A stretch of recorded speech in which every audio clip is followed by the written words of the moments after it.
Why do you think you're here?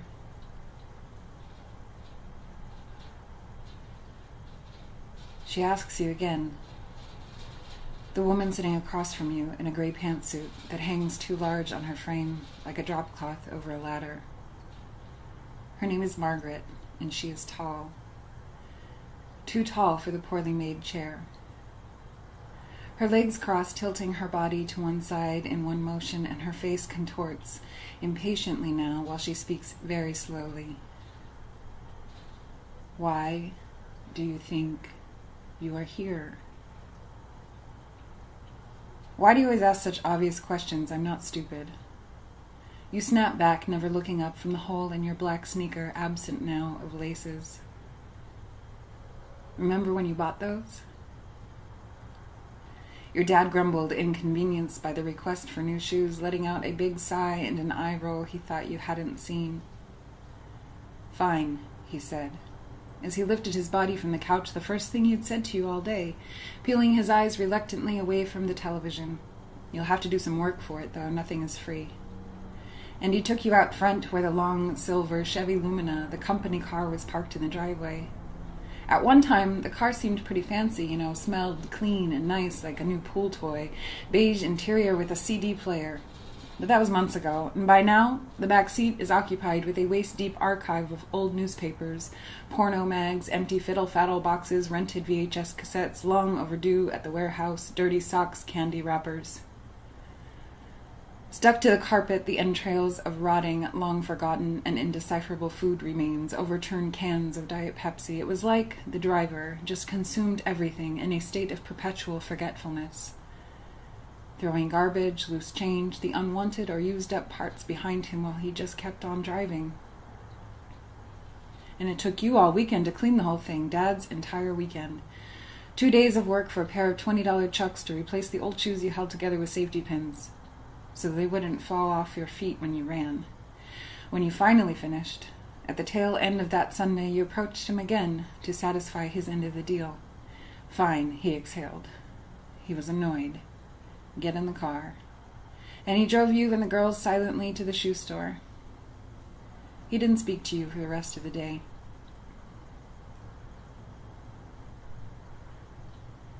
They were old now, the shoes.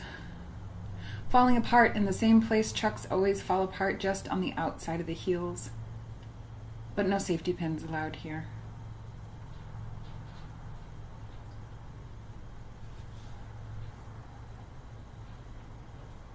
Do you believe that people think you're stupid?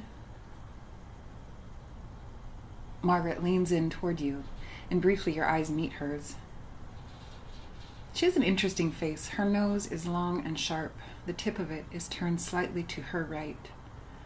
Her eyebrows give everything away, thick like mustaches rising and falling every time a thought passes through her brain, and her tongue slips through the spaces between her teeth while she talks.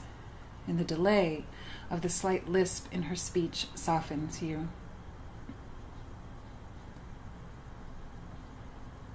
Well, they don't think I know what I'm talking about. You lean back in your chair, resting your face into the palm of your hand now, with the other hand pulling at that same hole in your shoe, making it worse. A clock on the top shelf of the bookcase ticks relentlessly, each space between its marks pushing the time between seconds wider open, the few feet between you pregnant with unmet expectation.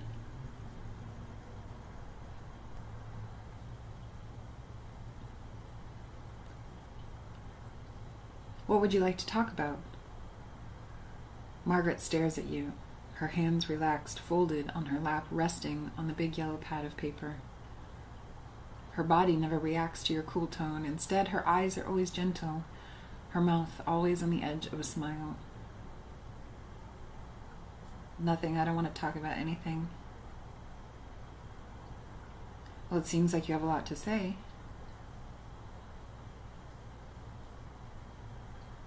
I know what you're doing. I'm not stupid. You shift in your seat, turning toward the windowsill where the sunlight pours through the criss-cross pattern bars, your eyes tracing the diamond shadows on the aging white paint. Margaret lets the long silence hang in the air. After some time, you finally reply. The car. I want to talk about the car. For the first time in a few days, you smile. Still, your eyes fixed on low points in the room, your fingers thumbing the dog ears of a burgundy paperback that sits on the arm of your chair. My mom drives this piece of shit car. I mean, it actually runs all right, but it just looks like a piece of shit. We always drive old cars. But everyone in my neighborhood drives old cars, you know, so it doesn't really matter that much. And now it matters? Sort of. We live in a different neighborhood and everyone has new cars there. Well, tell me about your car. It's this old crappy car from the 70s, a Ford Fairmont, I think. It's gold. But not like gold, more of like a brownish gold, you know? And you always know when my mom is home because you can hear it from like a block away. And she parks in the driveway and it makes this crazy rumbling sound like it's exhaling, and then it shakes. And this one day we were all at the laundromat, you know, me, my mom, my sisters, and we'd just gotten done folding like 15 loads of laundry, and the back seat of the car was filled up with all these crazy trash bags full of folded clothes and towels and stuff. I was sitting in the front seat and my two sisters were in back, squeezed between all these crazy bags. And we do our laundry at this laundromat down the street from the check cashing place, and it's always kind of fun, you know, because that's the day my mom gets her check. And we can do the wash, and we usually get to eat dinner at the Chinese restaurant next door. So yeah, me and my mom, my sisters, we all do the wash, and we eat dinner, and we talk, and then we stand there and we fold the clothes. And this one day, we came back from doing the laundry, and my mom pulled up into the driveway. We have this crazy driveway, it's this really steep hill. And she pulls up into the driveway, and we all get out of the car, and she says, "Don't go running off, there's lots of shit to carry." My mom always says that. She always says that, and we always look at each other, my sisters and me. We mouth the words and we laugh. Anyway, so we park the car in the driveway and get out and start carrying these big trash bags full of clothes up the stairs to the front porch. And my littlest sister, Julianne, she's only 4. She tries to carry the big bags, but we have to help her. But you know, we kind of like try to let her think she's carrying them herself, right? Like standing behind her so she can't see that we've got the top part of the bag. So yeah, and just as we get the bags all up onto the porch, we're standing there on the stairs and we hear this weird sound, you know? It's like metal on metal, and we see the car. We all turn around, we see the car start rolling backwards down the driveway, and the doors are wide open since we're just getting everything out, you know. And the passenger side door, it's wide open, and as the car's rolling backward, it gets caught on this tree. And my mom, she's just standing there, and we're all just kind of standing there. We're all standing there watching this huge car rolling backward down the driveway, and that door gets caught on that tree, and the car slows down a little, but the weight of it, it's just too much. And that tree bends the door right off its hinges. I mean, the whole thing happened so fast. I mean, it was like pulling legs off a bug. That door came right off. It was crazy. And the car, well, you know, the car just kept rolling down the hill without the door, and lucky there was a cinder block wall it ran into, and it slowed down, and, you know, I guess lucky nobody was standing behind it. And then we're all really quiet for a minute, like holding our breath. It was crazy. And we looked at her to see what she was going to say. All of us stunned. We were all so quiet. And then, after a little while, she just laughed. You know, and then we all started laughing.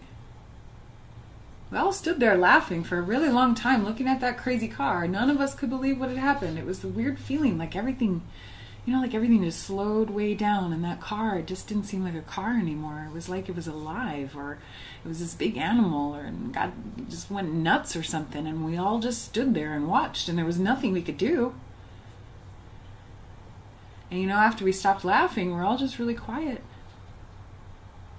My mom went inside and she sat at the kitchen table for a long time by herself, and we just hung around on the front porch. I mean, I was old enough to know it was pretty funny in a way, but also, you know, I knew that it would make things really hard getting to school and going to work and everything. And now we didn't have a car, or at least we didn't have a car with a door. You know, we didn't have a lot of money, so something like that, you know, it's hard. Yeah. And the next day, we all went to the junkyard to see if there was another car like ours so we could buy a door for really cheap, And we walked up and down the rows of junky old cars, piles of different kinds of crazy parts, big sheets of metal from the hoods and fenders, all leaning into each other. Lucky enough, we found a car like ours, only it was a white one. The thing was all smashed up everywhere.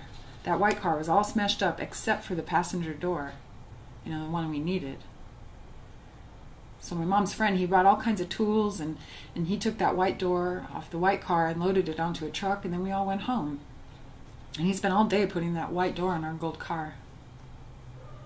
Yeah, and then we had a white door on the gold car, and that was the funniest part. You can imagine getting picked up from school in the crazy gold car with a white door. And later, like months later, my mom, she tried to make it match the rest of the car. So she taped all around the edges of the window, made sure to cover up the chrome, and she sprayed that white door with this gold spray paint she got at the hardware store. But the thing was, it never really matched, Like, the paint was this kind of glittery gold in the sun, and it was much brighter than the rest of the car. And eventually, because it wasn't really supposed to be in the rain or sun or anything, the paint just sort of started to peel and chip.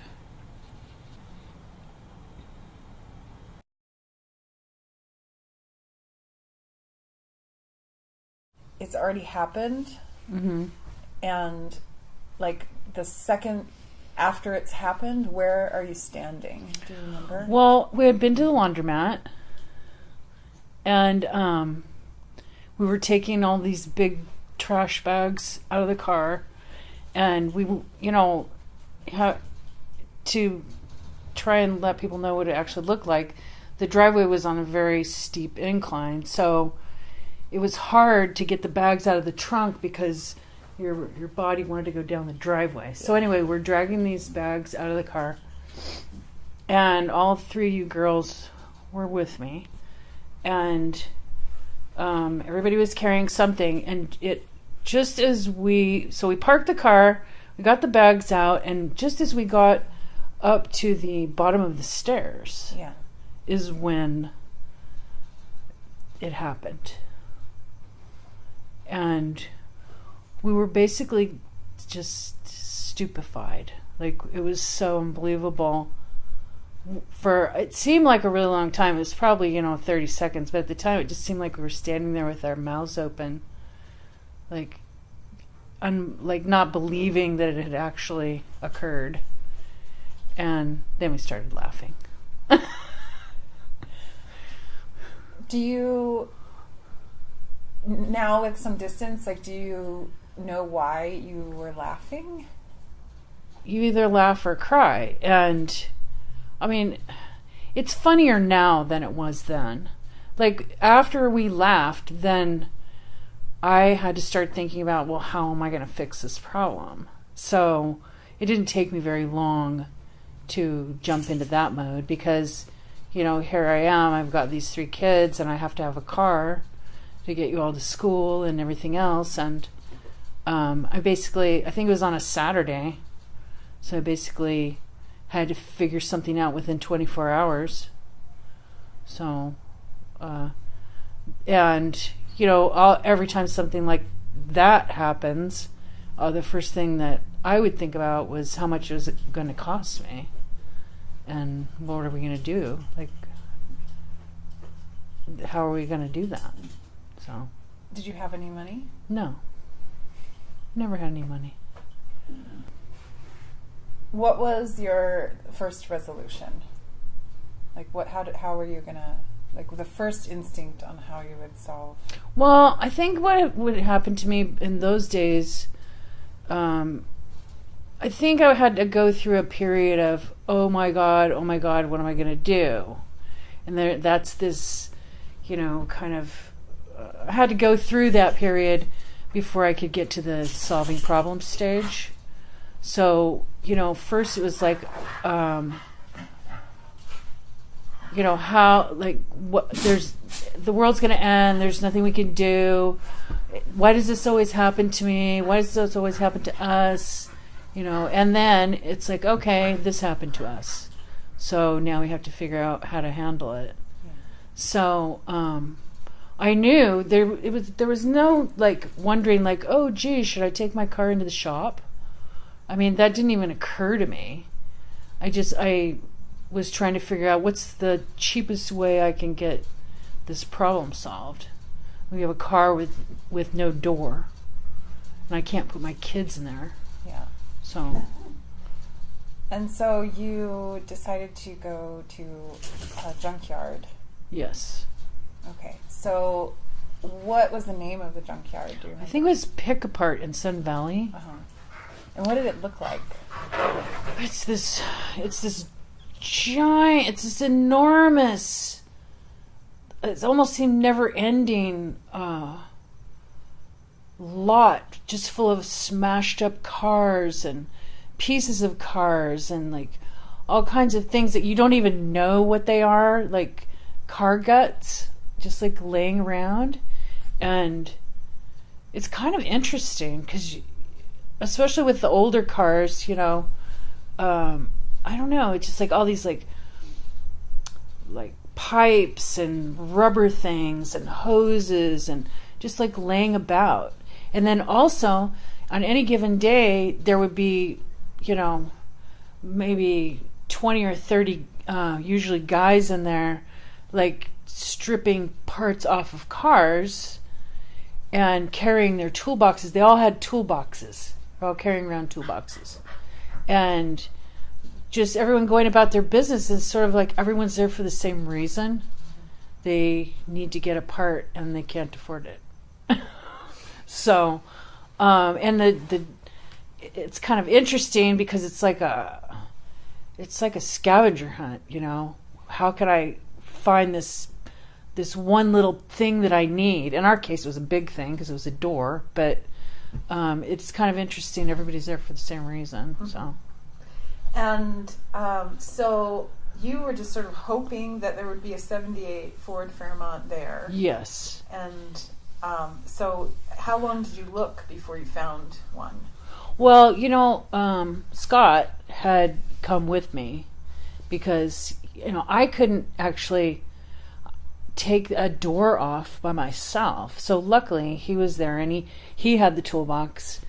And so we just walked up and down the aisles looking for a Ford Fairmont.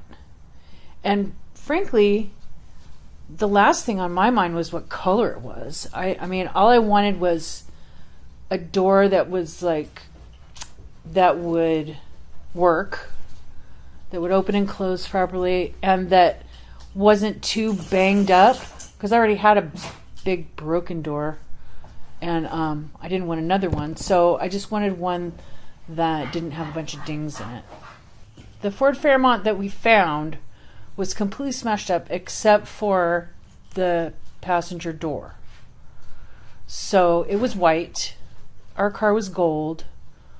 I didn't care. I just wanted a door.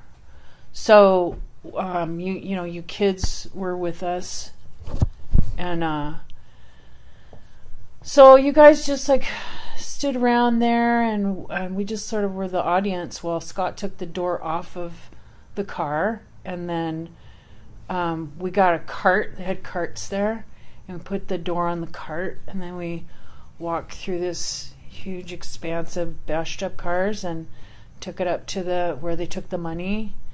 And there was a little bit of wheeling dealing, and I think we ended up getting it for $65.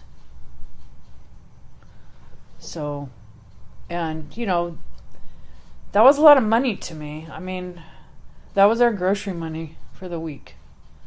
So that left a hole in our budget, but we, you have to have a door. So, got a door. And so the door was white and the car is gold. Did you have any apprehension or anxiety around that aesthetic difference? No, I didn't. It needed to work. I needed to be able to do the things that we normally do, get you to school, get you to your activities, go to the market, go to work. I just needed to have a safe door on there so that we could continue to live our lives. I didn't think about having a white door. It didn't bother me. I never was able to fix it. So, I spray painted at some point. But the gold paint that I bought, the Krylon spray paint that I bought, didn't quite match. So, we'd lived for a long time with a white door, but it worked great. And then I decided to spray paint it, but the gold that I couldn't quite match. It was a little shinier. So the white door that I was trying to camouflage ended up being this brilliant, shiny gold thing that looked nothing like the rest of the car. It was gold, but it was like a glistening, a shiny object that really attracted attention. And I actually think it attracted less attention when it was a white door. But anyway, so yeah, that's how we ended up with a shiny door. And we had other accidents, things that happened